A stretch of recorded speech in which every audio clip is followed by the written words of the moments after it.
It All. Be sure to check on the children. Hello and welcome to Freaky Fridays with me, your hostess with the mostest, Skyy Explains It All. So in today's installment of Freaky Fridays, we're going to be taking a look at the 2014 horror film titled Starry Eyes that stars Alexandra Essoe as our main character, Sarah Walker. Sarah Walker is a young woman living in Los Angeles, and she's pursuing a career in acting. While she's pursuing her career in acting, she works her day job as a waitress at this establishment called Big Taters. It's kind of akin to Hooters, which we have here in the US. It's a fast food joint, and you can clearly tell that she doesn't want to be there. That is not her passion. Her passion lies in her acting, in her craft. And we see how passionate she is about her craft because we see a moment when she's in acting class and her acting teacher is just very lightly correcting her on whatever exercises they're working on. And this is the first time when we see Sarah self-harm. She self-harms by pulling her hair and pulling hair out of her head. So that's one of the first time we see Sarah hurt herself because she's disappointed in herself. She's very hard on herself and expects so much out of herself to the point where it's unrealistic. Like she feels like she has to be perfect. Sarah, she lives in LA. She has a roommate. Her name is Tracy, and they have a whole group of other friends who are also actors, directors, people in the arts, essentially. There's one girl named Erin who's always a little spicy and passive aggressive with Sarah. She even jokes how she took a role from Sarah. Erin got a little weird attitudinal problem. So anyway, Sarah is online looking at different casting calls, and she comes across this one titled The Silver Scream. So she's interested in it, so she sends over her resume and her headshot, applies for the role. And she's become super anxious and anticipating hearing back from these people for this particular role. And finally, she receives a call back to come in and audition. Sarah is so excited for this audition. So when we get to the actual audition, Sarah's at the building waiting in the hallway for her turn to go in. And there's a slew of other girls waiting as well for their chance to potentially become a great big star. So Sarah's called in to perform her audition. She comes in, she's polite, she tries to be very bright and inviting. And there are two people in the room running the audition. There's a man, and he's the only one who's speaking. In the credits, he's listed as the assistant. And then there's another woman in the room, but she doesn't say anything. She's quiet. She's not even making eye contact with Sarah or anything. The assistant tells Sarah, go ahead whenever she's ready. She performs. They run lines together, and they finish. And the man clearly looks unimpressed with what he just saw. And he says, "We'll be in touch." Now, we all know that "we'll be in touch" means, nah, girl, we're not calling you. We're not really feeling you like that. Like it's not a good sign for an audition. So Sarah's walking out of the audition room, completely defeated, so disappointed in herself. So she gets to the washroom and goes in one of the stalls and completely goes ballistic. She's using her pocketbook and hitting the walls in the bathroom. She's kicking the door. She's cursing. She's saying real flagrant language. She's pulling her hair like she's having a full-on fit because she is so disappointed in the job that she's done at this audition because she feels like she bombed it. So after she's done having her tantrum, she leaves the stall, and who's there? The woman who was in the audition room for before, who never said anything, and she's staring at Sarah, and she invites Sarah back to the audition room because she tells her that it seems that they did not see everything they needed to see. So this woman witnessed Sarah having her temper tantrum, and that's what leads her to inviting her back to the audition room. When they invite Sarah back into the room, the woman asks Sarah, what was that? Like, what was that fit she was having? They ask her to do it again for them, like right there in the room, to do the fit for them. And so Sarah's looking at them, kind of not really understanding why they would want to see her throwing her fit. So she protests a bit much, and she says, like, I don't really do that in front of other people. And then they're like, okay. They dismiss her, basically saying, okay, since she's not going to do it, then you can go. Door's there. The exit is there. She gave her a "that's all." So Sarah's in the room, and the gears are turning in her head. She's finally back in the room where she feels like she bombed the audition. and these people wanted to see her again, and she feels like if she throws this fit, then she will have another chance to potentially be cast in the role. So at first she hesitantly starts to tug at her hair, kind of apprehensive again to be doing this in front of strangers, but then it reaches a point where she starts fully getting to the fit. She's pulling her hair, she's yanking it, she's yelling, she's screaming. At one point she falls on the floor, she starts convulsing, like girl looks possessed, like she was giving full Reagan tease. And she finishes having her fit, and then once again the people tell her that they will be in touch.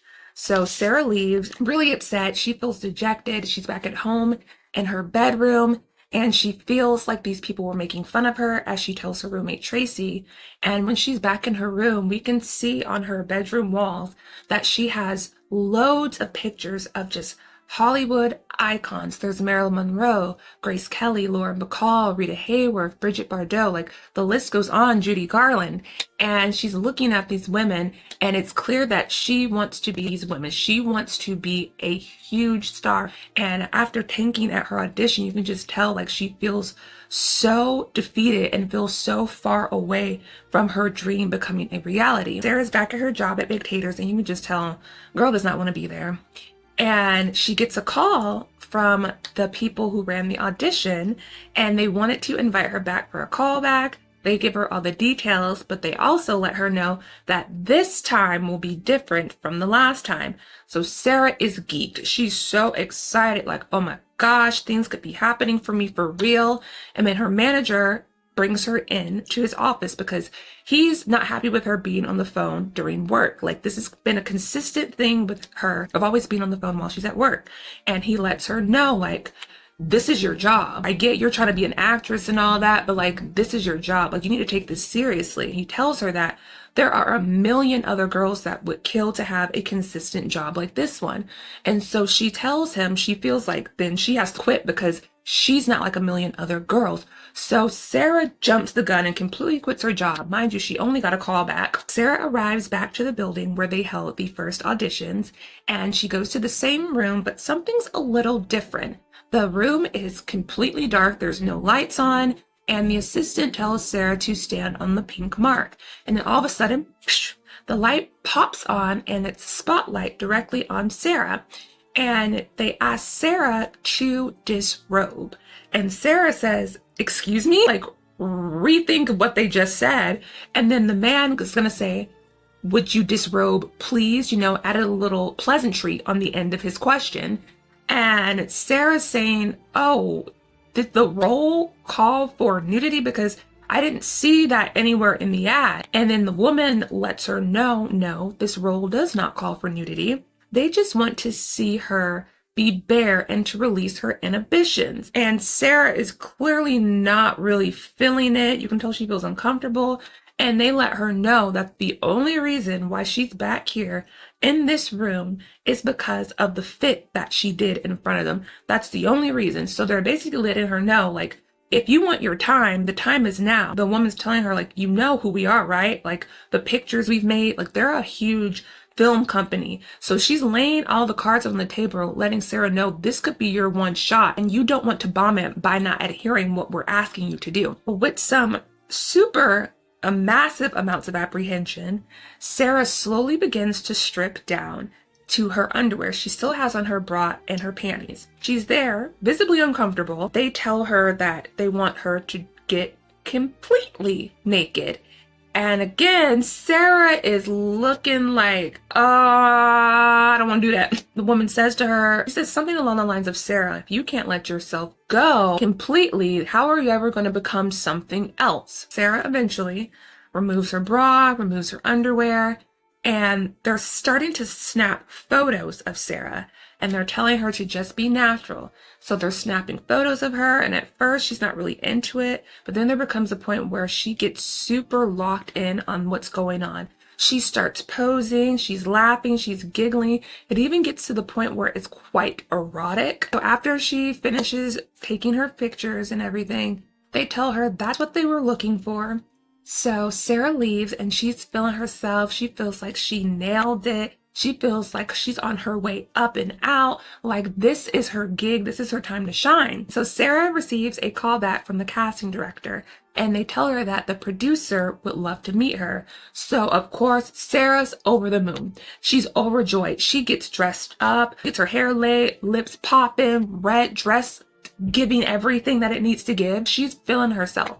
So she gets back to Estrellas Pictures. That's the name of the company. Mind you, the woman wears this necklace that has the symbol of a star on it. That's the symbol for Estrellas Pictures. Keep that in mind as we move forward throughout the rest of this video. So they're back at the Estrellas Pictures building, and they end up in this office. And Sarah walks in first, and then the casting director walks in behind her, but she locks the door behind her. Weird, right? That's a red flag right away. So Sarah comes into the room, and this is where she meets the producer. It's an older man, and the producer greets her by kissing her hand. Very inappropriate. You just met this girl. He's basically beginning to sell Sarah a dream. He's buttering her up. He's telling her like how many stars they've produced at this production company for years, and that this is like a huge opportunity for a woman like her who has no credits to her name. Like, if she's cast in this role, she will be on the marquee, she'll be on posters, like she's going to be the star. So this is a big opportunity for her, and a lot of girls never ever make it to this room. And she did, and he lets her know that they do want to offer her the lead role of the character Celeste in the film The Silver Scream. So Sarah is starting to cry out of, like, you can just see it's like this relief, I should say, of her finally making it, because she's telling him how she worked so hard and she's been auditioning and she focused on her craft and she's been waiting for a break like this to finally happen, and it's finally happening. You can just see like the joy in her eyes. You can see like her eyes start to light up, like she's so freaking ecstatic that she has the role. But of course, we know this is a horror movie, so things are not meant to go happy, happy, joy, joy, sunshine. So while Sarah is telling this man all these things and how she's feeling, and he's looking at her, and then he, just casually slips his hand on her knee and is quite close to her lady box. Sarah, visibly uncomfortable, tries to then, change the conversation, change the mood. And she asks him, oh, so, do you want me to read with any of the other people who audition? And this fool says to her, Sarah, this is the audition. And then this fool takes his hand and slips it further underneath in her dress, in between her legs. He definitely touched the lady box. He definitely touched the lady box. So Sarah jumps back. It's a jarring scenario to be in, and she's freaking out. She's like, no, not happening, not on my watch. She goes to the door. She goes to open it. It's locked. She's telling them, let me out of this room right now. Let me out. Casting director, she comes, she unlocks the door, lets Sarah out. Sarah leaves. She's back at her apartment. She's on the bed. She's crying. She just feels awful because she was so close. She was so close to being like these women on the wall who she admires so much. And she had one more thing to do, but she could not bring herself to do it.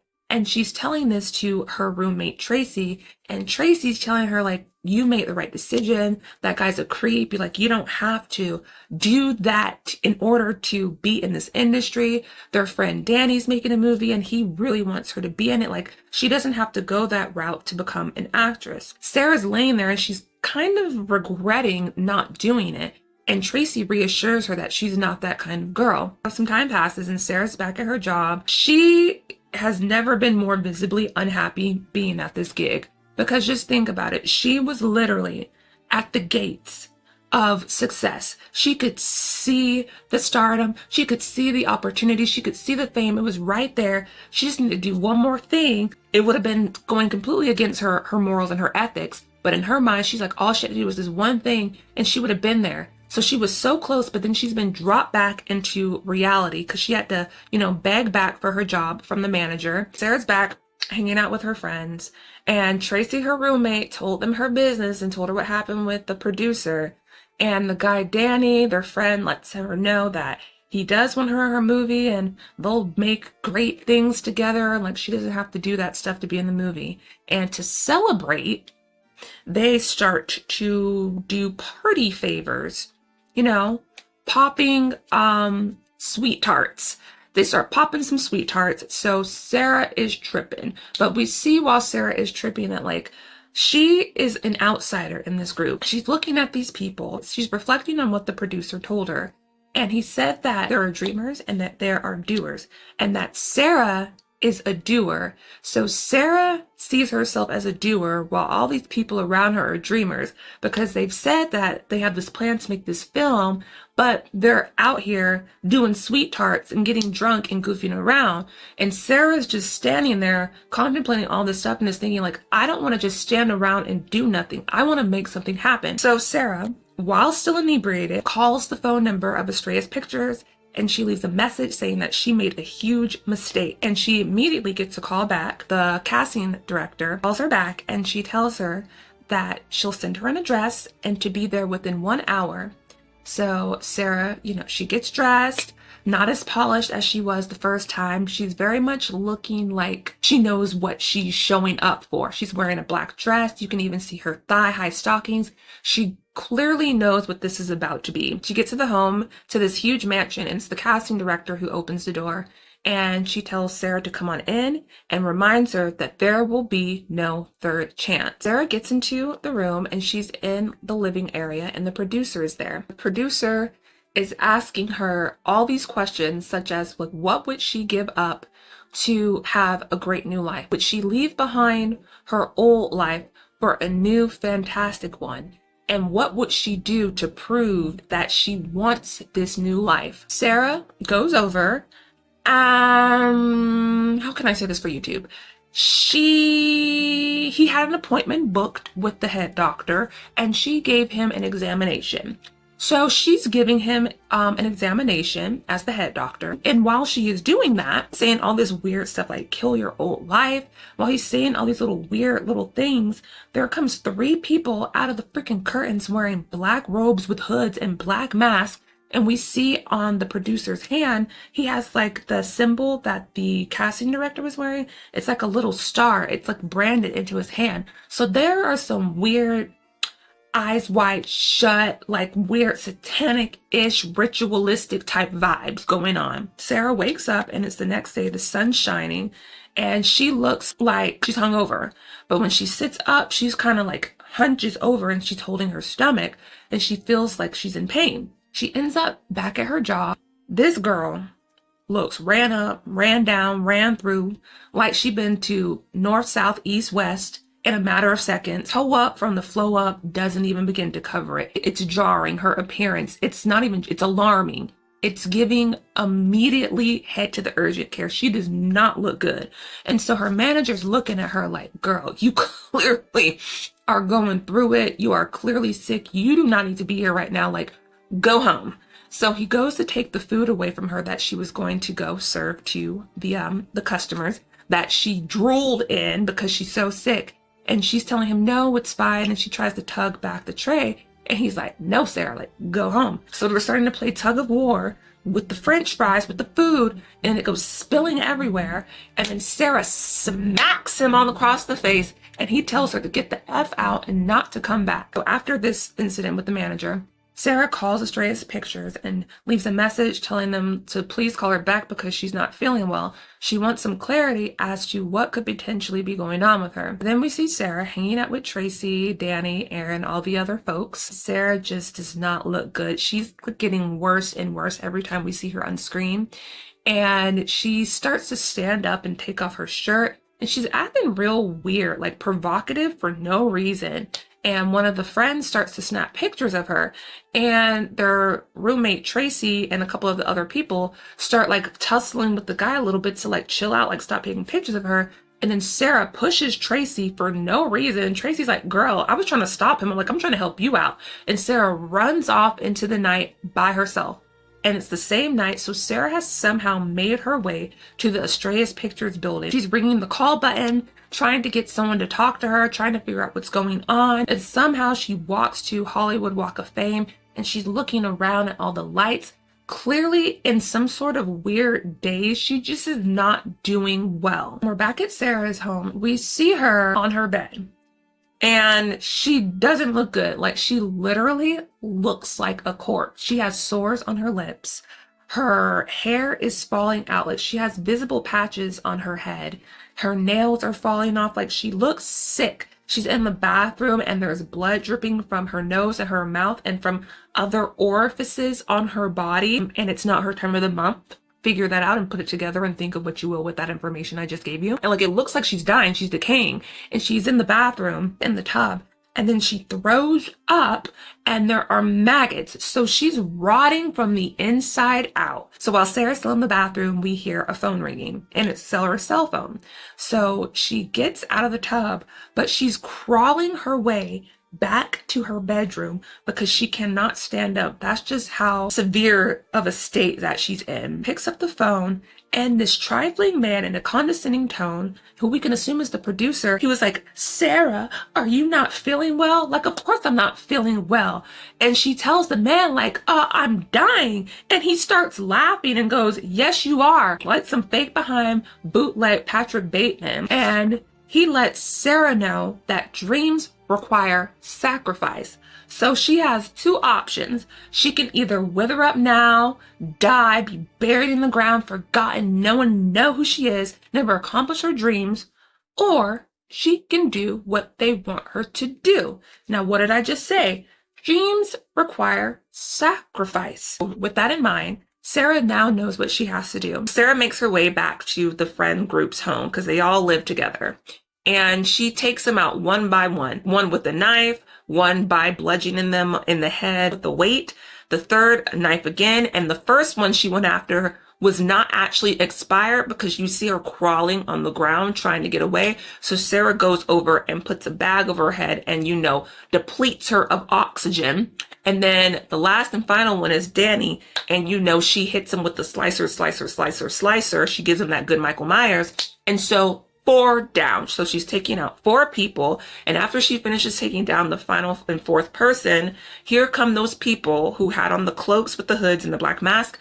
And they're there. And then there's all these other people there who are dressed up in formal attire, like suits, ties, tuxes, formal gowns, dresses. And we can assume that these are other people who are elites, who are in the entertainment industry, specifically a part of the Astraeus production company. It's giving, y'all have sold your souls too to become super successful. All these people are matriculating on what I'm assuming is the Hollywood Hills. And they're each carrying these little light sticks. And they put the sticks on this freshly buried grave, and it forms a star, the same symbol that we see. That's the Astraeus picture symbol, the symbol that the woman wears on her neck, and the symbol that's branded into the man's hand. And so they start chanting. It's getting real weird. It's getting very eyes wide shut. And we see Sarah kind of in this sort of sack, like a cocoon, like clawing at it, like trying to come out of it.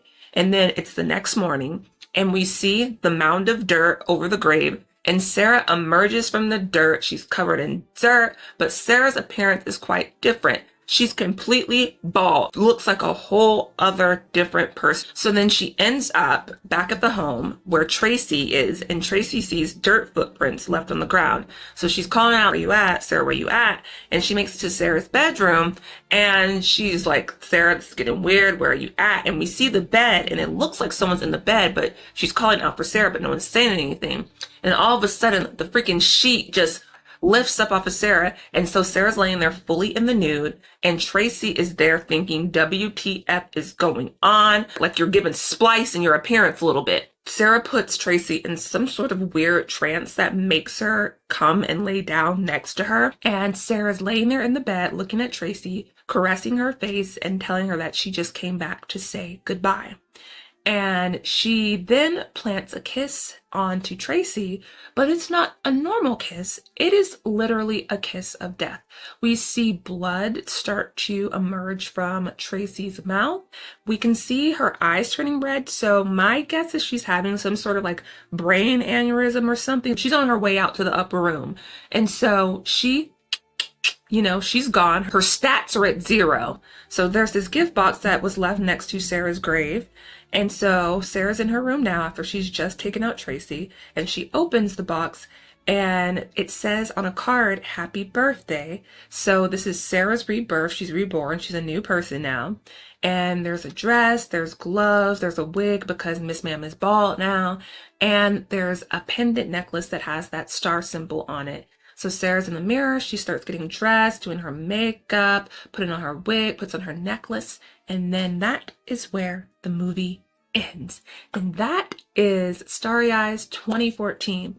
Y'all, this movie, I really, really love this movie so much. I think I watched it first in 2015, perhaps maybe 16. I'm gonna lean more 2015. It's a sad story because I know some people, they have their thoughts on what goes on in Hollywood, some people would say. You can take it in a literal sense that like this is something portraying something that actually goes on, or you can look at it in the metaphoric way where people to reach a certain level of success in a sense have to like sell their soul and compromise their morals to get to a certain level within the industry. A movie where we see them pushing boundaries of someone who's clearly not in a position of power and taking advantage of it, taking advantage of the life that they know that she wants. It's really sad. It's sad for Sarah. It's sad for the people that she ends up sacrificing. It's just a trifling end, and it benefits really no one but the head honcho in charge. I've watched this movie several times. I don't think it has great reviews. I don't know why. I don't really go on reviews for some of my favorite movies because I feel like if I rely strictly on reviews on what I watch and don't watch, then I would have missed out on a lot of things that actually have become my favorites. So if you like Eyes Wide Shut, as I've mentioned before, or if you like Rosemary's Baby, or if you like Perfect Blue, I feel like that you will enjoy this movie. I believe it's currently streaming on Tubi, Peacock, and I'll have up like a little picture screen grab or whatever of everywhere that it's currently streaming right now. But yes, I hope you guys like this video. I hope you found this movie interesting. So if you like this video, like it. If you're enjoying the content I make here, please subscribe. I would very much so love to have you here. And you guys leave me a comment, like, have you ever seen this movie before? If you have, did you like it? Did you dislike it? Let me know down in the comments below. Thank you guys very much for watching. And until next time, I have to return some videotapes. Bye guys.